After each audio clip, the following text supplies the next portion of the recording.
For me, it was very revealing to understand that the world tells me I am free, but actually I'm not that free. My work and how I relate to words and to meaning, it's like a sponge. You know, you absorb and transform meaning all the time. No? When I'm producing an artwork, it's a moment of uncertainty, and it's a moment of trying to bring control and then break it at the same time. At the end, you're absorbing all these things that you think you're not aware of them, and then for some reason they shape you. 15, they were walking a bullet in the back and told the jury, In the series headlines and last lines in the movies, I was trying to understand how I interact in the world. For me, the idea of having it at the entrance of the Pompidou Center and as a billboard floating, you know, is this like an unconscious behavior that we're made of. There's a lot of participation, and it's constantly like the actors always change. And that's why I like this idea of movies, no? That in the mirror as a screen where you have all these different characters saying different things.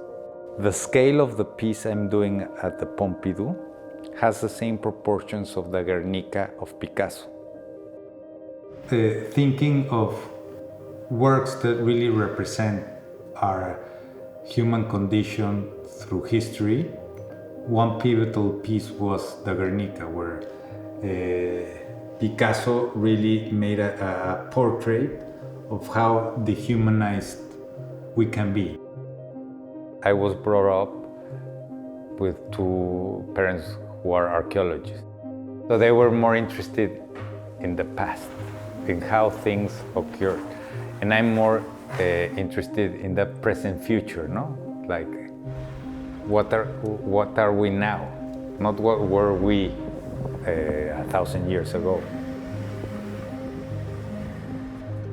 So there's a collectivity and there's an individual. And I don't believe in that. I do believe that there's a space in between that we haven't managed to understand how it works.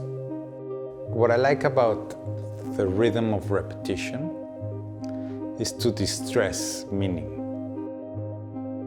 And also, how can you cancel ideas by repeating them all over and over until the point of disappearing.